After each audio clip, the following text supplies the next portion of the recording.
Welcome back to another episode of Friends from Work. This is a podcast about all things in the Marvel Cinematic Universe, and this podcast is hosted by myself, Kyle Sconowell, and my longtime friend from work, Robbie Earl. If you are a listener of this podcast, you know that this is one of the extremely rare instances where it's not co-hosted by my friend Robbie Earl because he is gone at a trial as a lawyer.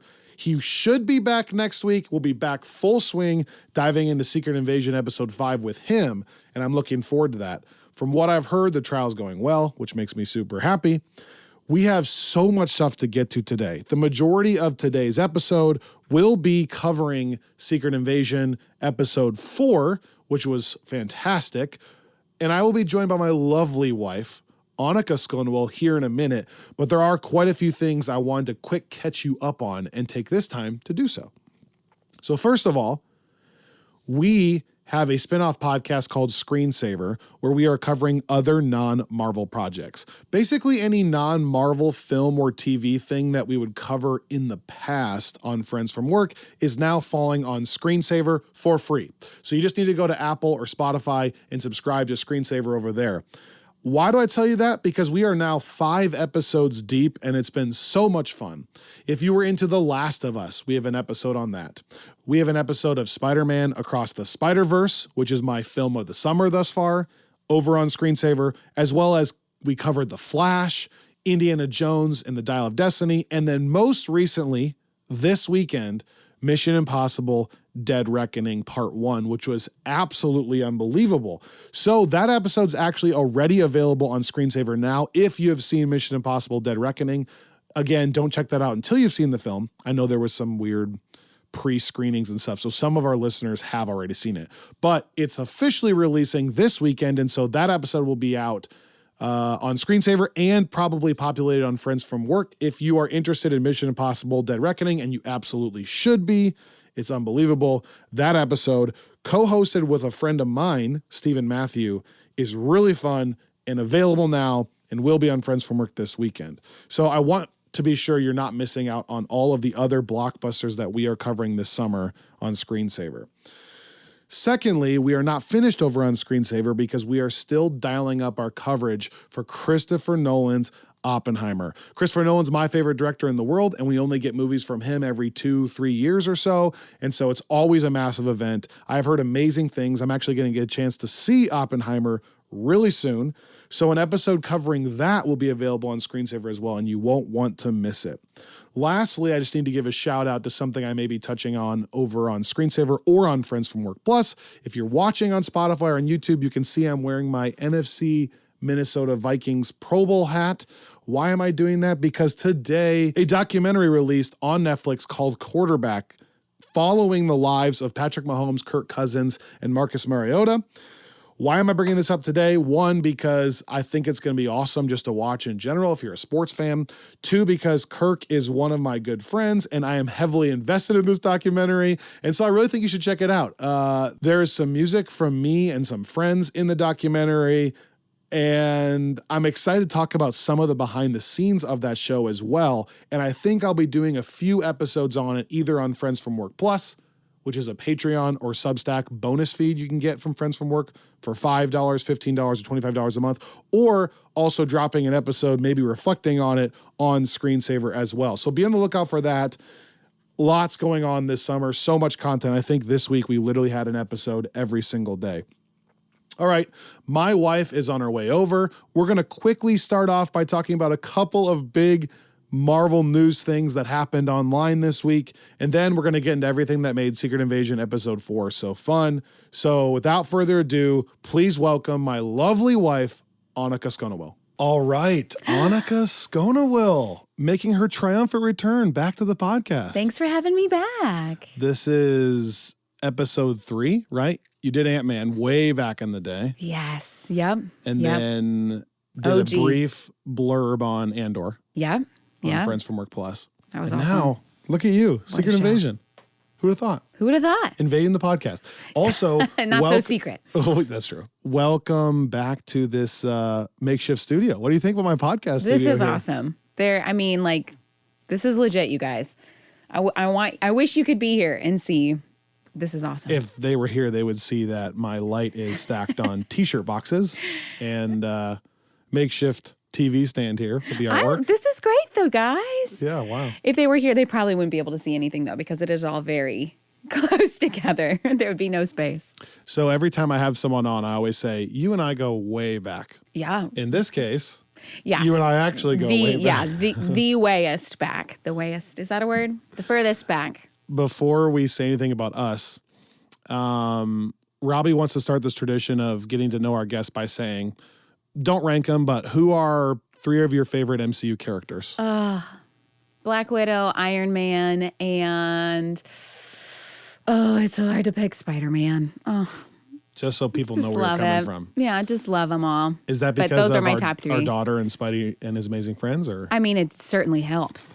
We are dedicated to the Spidey and Amazing Friends cause. Second question, besides Infinity War and Endgame, what are 2 of your favorite Marvel movies? So people know where you're coming from when you're talking about this. Black Widow is like so fresh on my mind. And I think it's just because of the Dreykov reference from last week. Like it just makes me so fired up for like more Black Widow. I'll rest in peace. But that one, and I have to pick a second one too. Oh man. Black Widow is your favorite? I really love her so much. I mean, it's really one of my favorites. It really, really is. I'm trying to think what else. I mean, when you get up in the top, it's really, really hard. You love Civil War. I do love Civil War. I mean, I love Bucky so much. Shout out Katrina. Yeah, I was going to say, where's Katrina? But man, I don't know. The newest Spider-Man is also super fun too. No Way Home. No Way Home. Okay. Probably those 3.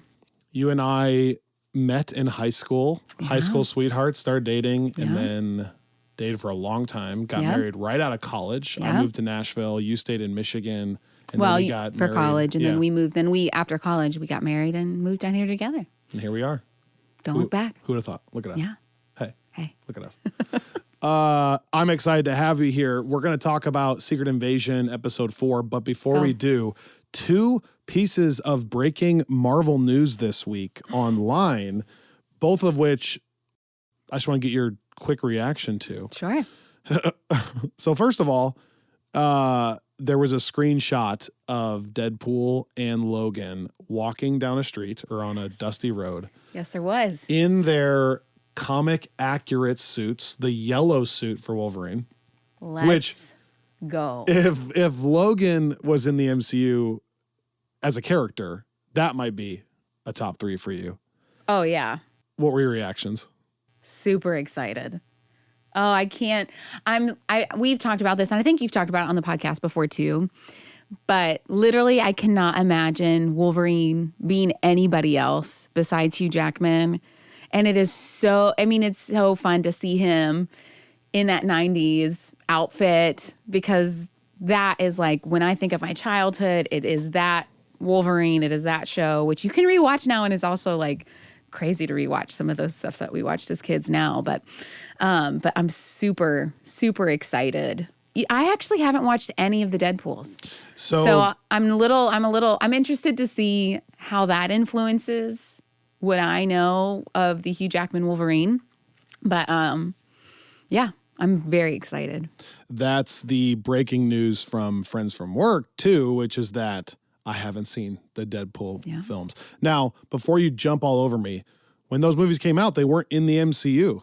Fair. And so I never got around to it. I was a diehard MCU fan, not just all things comic fan. Mm-hmm. So that'll be an incredible journey before May of next year, going back through those movies. And I'm sure our listeners will love to hear some of the Fox Universe stuff, our takes on that. So before we get into the Deadpool in May, we're going to go back through those. Now, that's actually the second movie that's coming up next, which is crazy. That's insane. There's the Marvels now, and then the next film after that is Deadpool. Wow. So the second thing, which is also Deadpool related, is that reportedly Jennifer Garner will be reprising her role as Elektra. Let's go. In Deadpool 3, which is not a let's go. Yes, it is. The nostalgia of this stuff is really fun. Like, it's always fun when you go back and just bring in all old properties, just because, I remember where I was in, I think 2000, maybe 3. Oh, yeah. When the Elektra movie came out.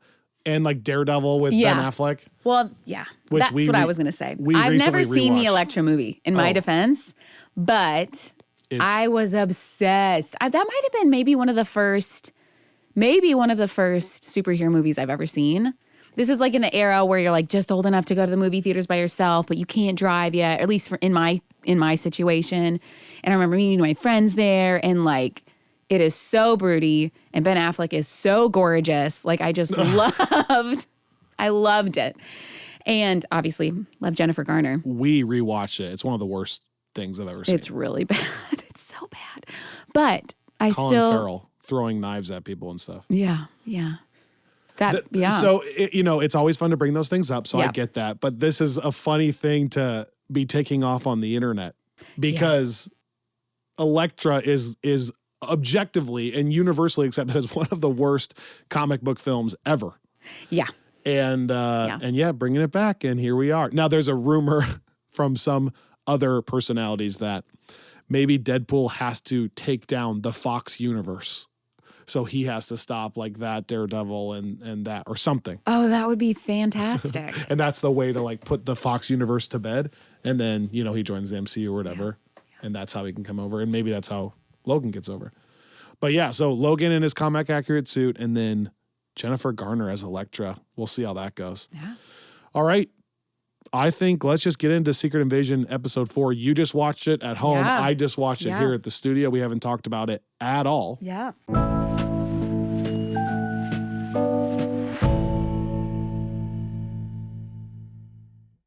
We have partnered with 3 separate companies to bring you today's episode. 3 companies that we trust, we love their stuff, and we want you to check out as well. So today's episode is brought to you by Birddogs. We love our Birddogs. Go to birddogs.com/friendsfromwork and do some more research on them because they have some of the most comfortable men's wear, men's shorts, men's joggers, etc. that you're going to find in the industry.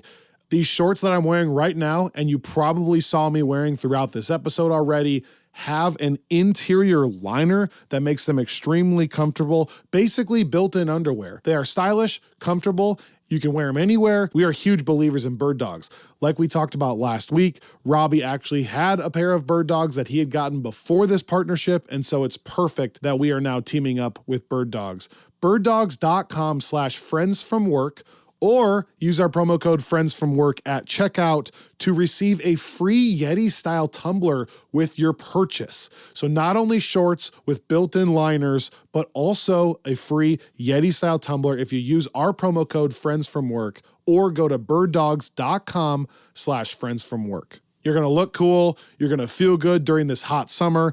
You will not regret it. Go to birddogs.com/friendsfromwork. Take it from us. Today's episode is also brought to you by NerdRiot.shop. Yes, that's right. I am wearing my Birddog shorts and my NerdRiot.shop shirt. Right now, if you go to NerdRiot.shop and use our promo code FriendsFromWork, you can save money off your order. They have all of the best nerd merchandise in town. So if you want to get a TVA shirt like the one I'm wearing right now, or a Star-Lord shirt like the one I had last week, or you want to get some Across the Spider-Verse stuff, some Indiana Jones stuff, they have you covered over at nerdriot.shop. And they're always running new lines, new specials. You're not going to want to miss it. So again, support us and support them by going to nerdriot.shop. Lastly, now that we have you covered in your apparel, if you are into comics and you're a comics reader, you must check out our official comics provider, organicpricebooks.com. Organic Price Books is the best place to get entire omnis. They package and ship your books with care. You receive them on time. Not only are you supporting your small business by buying at Organic Price Books, you are also going to get an incredible product shipped to you quickly at the bare minimum price that it costs to buy these books. I know these omnis can sometimes be expensive, running $80 to $100, $200, but you're not going to find a better price than at organicpricebooks.com. So if you're going to go buy it already on Amazon or something like that, why not save some money, support local business, and get a book shipped with care at organicpricebooks.com. Again, use our promo code FriendsFromWork to save money off your order. It supports us, it supports them. If you're going to be checking out the Secret Invasion run or check out some comics leading up to the Marvels, you must check out organicpricebooks.com.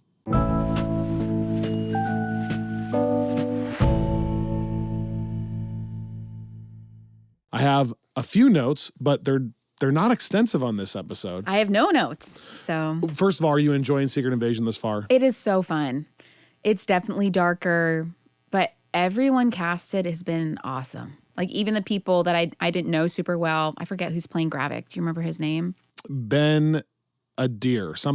I don't think I've seen him in anything else, and he's doing an awesome job. He is. Gravik took a big step up in this episode. Yeah, he did. Yeah, he's going all out for it. Yeah, he's Can't terrifying. fault the guy. No, he's great. He's great. Well, let's talk about the massive twist of, so Gaia got shot last week. Yes. Robbie and I on this podcast theorized, I can't think it's over. No. It's Emilia Clarke. She's such a big actress. They can't have her done already. Right. Also, her character in the series itself hadn't done much to this point. So I didn't think it could be over. Right away. Pre-credit or title roll, we find out that she did give herself Extremis. Not Gravik giving it to her. No. So that answers one thing I asked last week. Yeah. So she figured it out herself, did it. She's alive. But in the episode, we get a twist of we get her with the trade-off being Talos is dead. But no, I think he's really fingers dead. crossed, guys. Save Talos. How would he have gotten Extremis? No, I don't know. That makes me sad though. It does make me really sad. I thought the death worked on screen, like I was moved. Yeah. But man, they're dynamic and being best friends. I mean, literally Marvel on their Twitter account this week posted a tweet that said best friends since 1995 before this. No. So like, come on. Aw. So Talos is dead. Gaia's back. Gaia with Extremis. As you mentioned, an interesting discussion with her dad. So they're like at least close enough that they're now having conversations. Yeah. But Talos being a little bit ignorant in that or maybe too optimistic that he thinks he can pull this off. But part of me is like, I don't understand why she thinks that's so delusional. Maybe it's because there have been enough presidents at this point that they could have tried that by now. I don't know. Maybe I'm just optimistic too and feel like that could work. And I mean, who knows? And the end of this episode, he does have this heroic moment saving the president. So that's my running theory. Yeah. That heroic moment is going to be the catalyst to America accepting. Right. But I do have witness questions in that situation. And we can talk. I don't know if you want to jump into it right now. I'm wondering, there's that one soldier that says he's an alien. He's trying to get the president. Was that Gravik though? That's what I wanted to ask you, because obviously he turns around and goes back to fighting. I kind of think if it was Gravik, he would have just shot him, because if nobody else had been paying attention, he could have just killed him. You know what I'm saying? So I'm not certain. I would love to go back and watch that sequence in more detail. I need to double check that. Did he go back to shooting and then is it the same face? And is it the same face? I think it might be, but that doesn't mean that it was. It could have been the soldier and Gravik assuming his identity. What tipped Nick Fury off to why that was Gravik? He was given a stone cold face and he wasn't really standing. He was just standing there, right? He was just standing there holding him, not doing anything. I don't know. They were walking. They were standing very still. And that's suspicious, I guess. But I do think that's my prediction. Yeah. That in the end, Skrulls won't be kicked off the planet. They're going to see that there are good Skrulls and that his dying act, his heroic act there, is going to be the catalyst for that. And maybe that'll be the catalyst for Gaia sticking around. Yeah. You brought them up earlier. You got to remember that the frustration has been mounting for over 30 years or 27 years, 28 years. Right. And so I think there's a little bit that Gaia's just burned out, that there's no way this is going to happen because it's literally been my entire life. Yeah. It's like me with the Minnesota Vikings winning a Super Bowl. But that has not been your entire life. I just don't think it's going to happen. Maybe the Seattle Mariners is a better comparison. Any team that I cheer for winning anything of note would be nice. It would be great. I feel like Gaia there. There's a huge disagreement. Obviously, Extremis, that was fast. I said this on Discord. I freaking love the Chris Bowers theme. Yeah. I had to suck in my head the whole ride here. It feels like, I brought this up last week, it feels like it fits so perfectly with the Silo theme. Yes. And That's kind what of I was going to say too. like Daredevil. Yeah. Like it feels like it's all in the same realm. Yeah. And Very broody. yeah, and I'm just into it right now. That is my scene. No, it's great. That artwork in that whole sequence is incredible. I love the turning. Okay. Gotta be careful there. Why? Because I love it. Okay, one of my favorite things about you is you deleted social media, or at least you're not on it anymore. Oh, no. Which is no, it's amazing. I love it so much. Oh, no. I like the artwork too. People don't like it? There was a team of 8 people that used AI as a tool for that artwork. So that's AI generated. And there was a whole upheaval about how I'm boycotting the show because it took away jobs from other artists and blah, blah. I don't feel that way, but I'm just informing you so that when you say that to our audience, I'm conflicted now. Thank you for informing me. It's mostly died down. Okay, that's good. Because it is really well done. Well, it's weird. And I think that's kind of supposed to be the point is that you're trying to guess like what this. Oh, yeah. It's like a foggy image of each character. Yeah. Which is kind of the point. But just. Oh, I do feel weird now. Okay, let's bring you back. We get a shout out to 2012 Avengers. Yes. In Paris. I love seeing the extra details of what that might have been like around the world. Like what was Paris thinking when that happened? Right.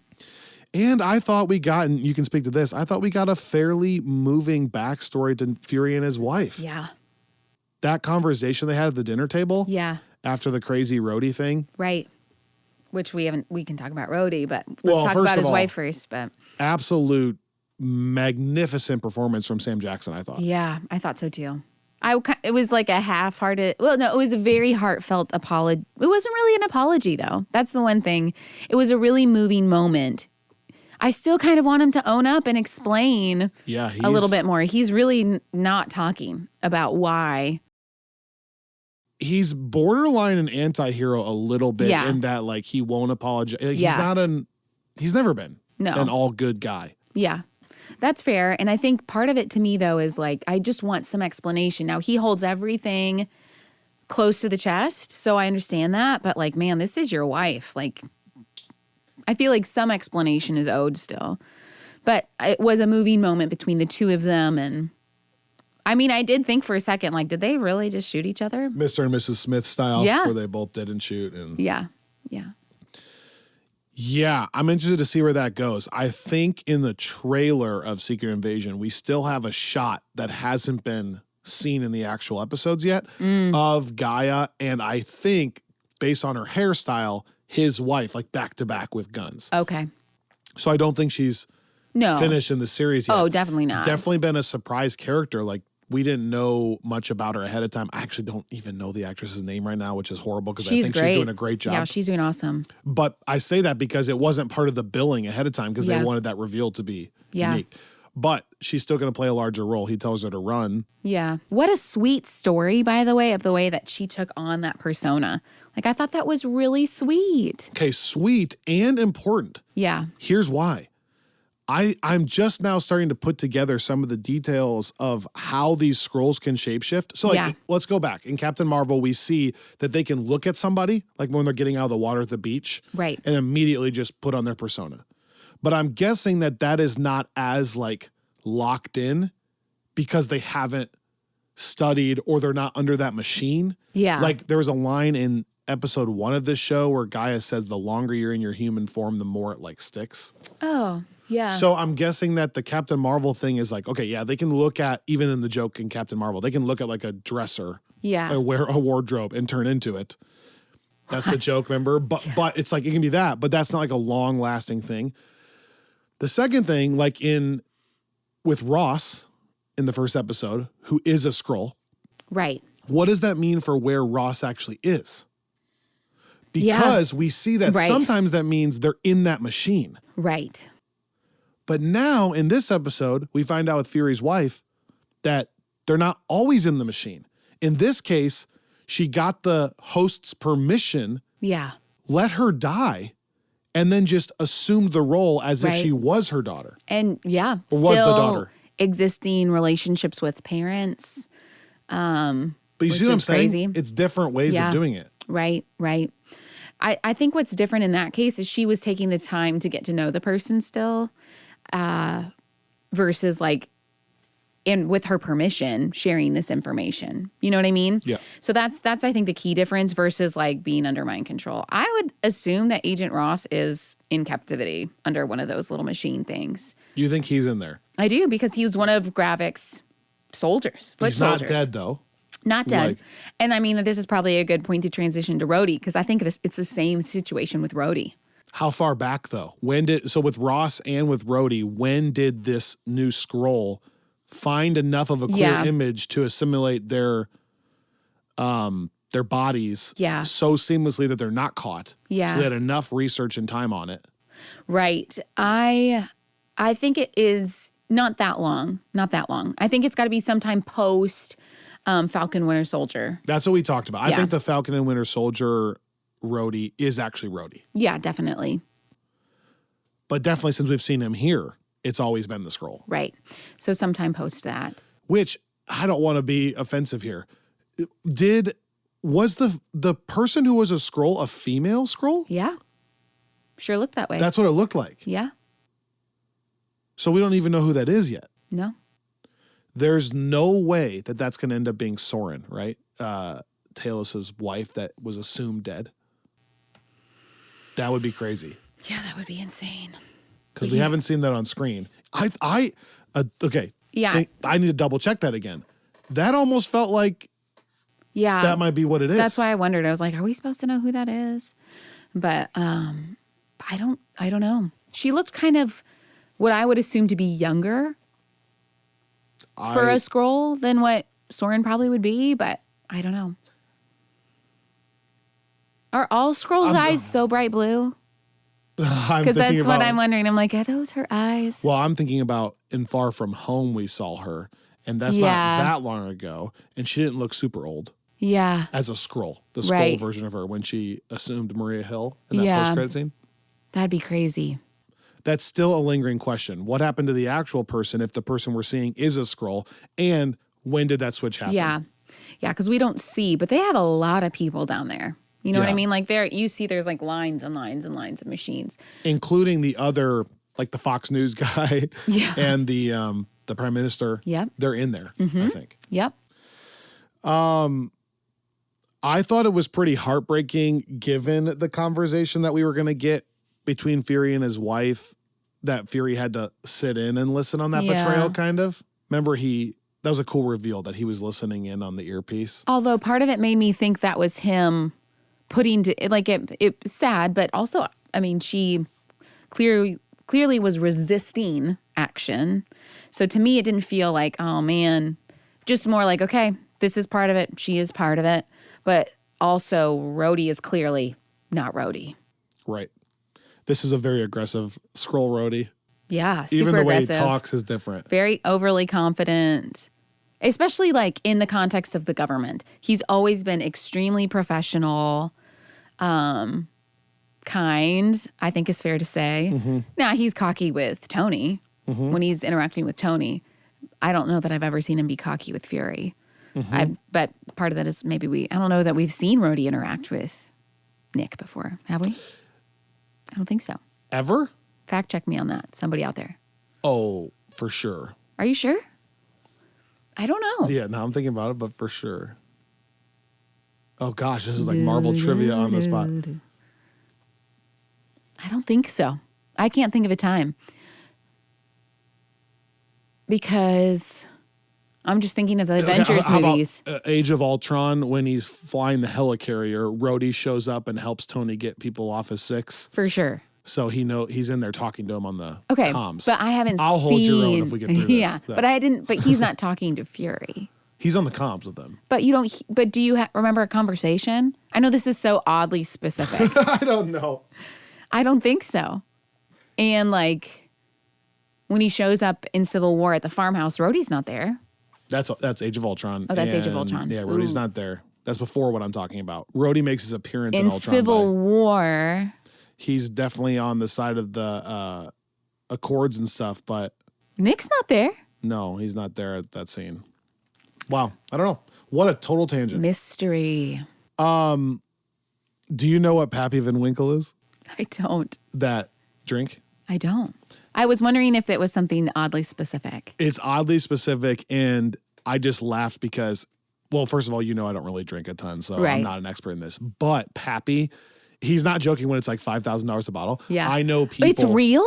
Yeah. I know it's so rare that I know people that can get on like the top golf courses in the world. I have a friend of a friend, my friend Kyle. Oh, he that's has a right. friend that to get on like Pine Valley or the top golf courses in the world, he'll offer them a bottle of Pappy because he somehow has access to Pappy. Oh, that's crazy. And then people will like let you get on Pine Valley because you give it's him, so exclusive. Yeah, because you gave him Pappy. It's like it's so rare and exclusive that it's like its own currency almost. Okay.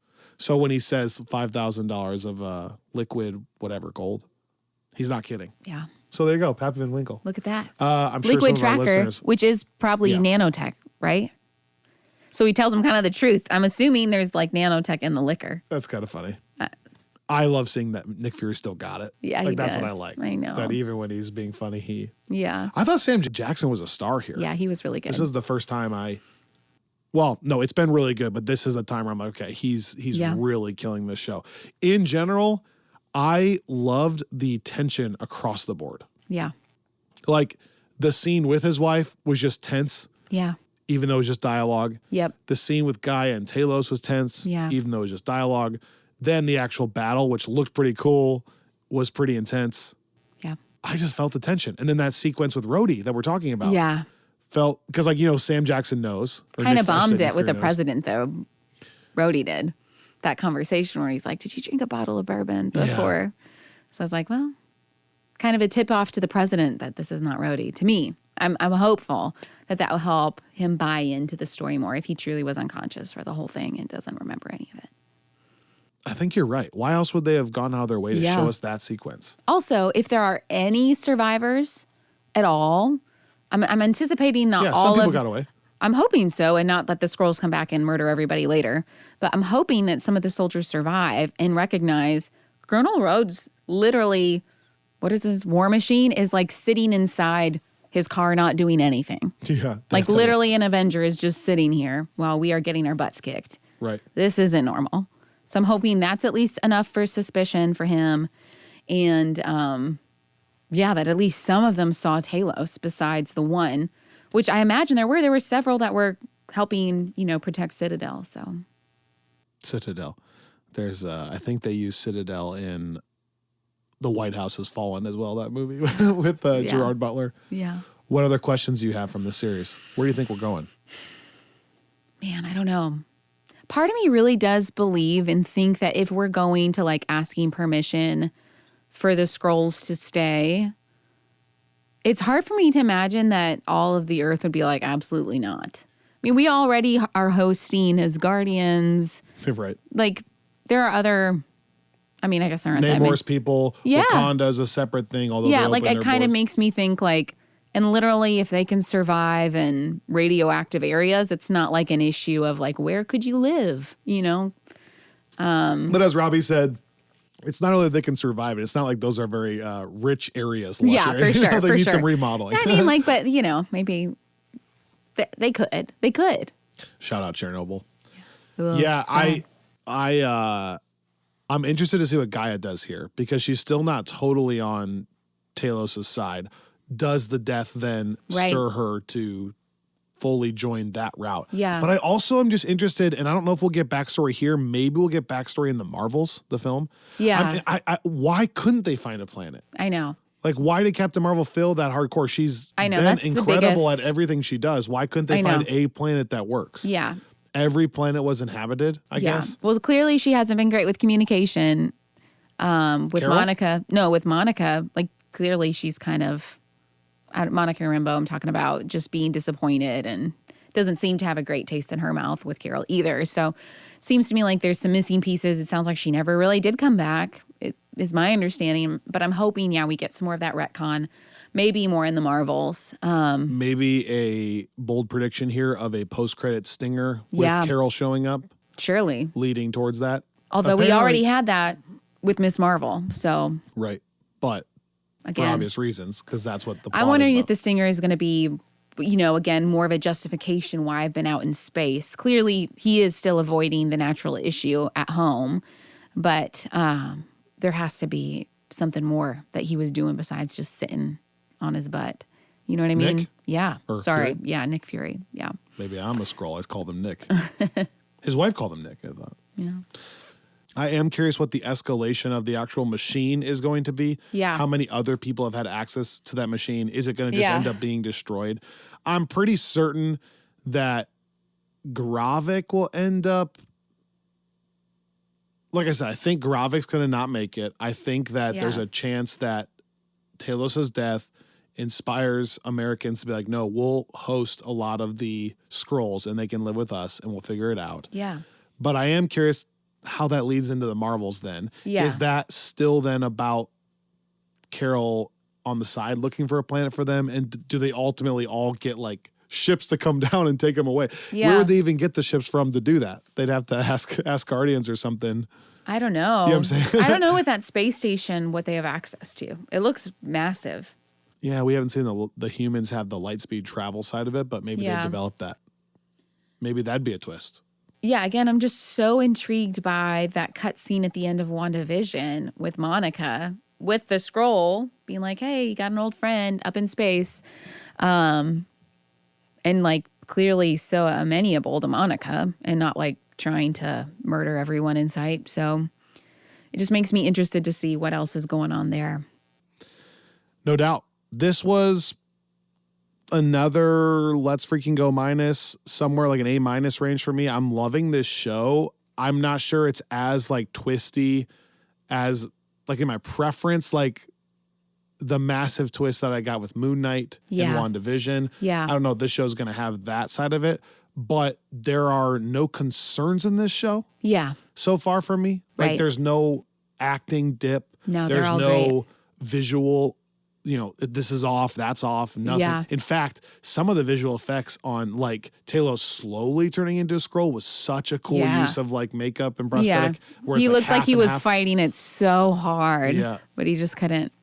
And so I love how they're handling, Robbie brought this up last week, all the transitions visually. Like this one with the shower wiping off the steam and then it's Rhodey. Yeah. Finding really creative ways to not have to spend all of your budget on the Yeah. actual animation. And we're joking, but like Yeah. it's like a better way of handling it than just either trying it and not doing it well Right. or avoiding it entirely. Yeah. They have all these like interesting cues. It's like, oh, that person just shifted. You can't help but think of the KEVIN though, a little for bit. sure. It just makes me giggle. Right. But I think that this is a good way to address what Kevin For was sure. saying there. Absolutely. I mean, he was right.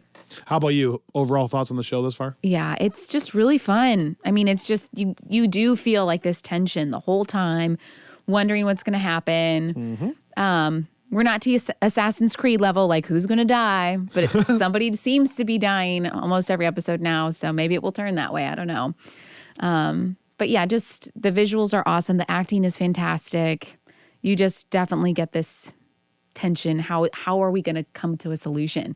Because, I mean, some pretty awful, terrible things are happening. That's your takeaway usually at the end of every Silo episode, Secret Yeah, Invasion who's gonna episode. Like, die? everyone just dies. Yeah. Even though they don't. Yeah. For some reason, that's stuck in your head. This is better than that, though. Am I okay to? I'm enjoying this a little more than the tension that I have with Silo. Like the tension here, it feels Wow. like no shade to Silo. I haven't seen the end yet, so.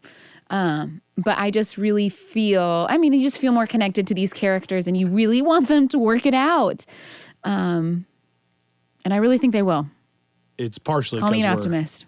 Well, it's the MCU-ness of it too. That's For what they're sure. so good at. Like, Yeah. I posted a TikTok video about how these shows, when they're operating well, can really be the perfect glue to fill in all these gaps. And Yeah. I'm very much enjoying that the show is doing that. It's not doing anything that is taking away from any other project. Right.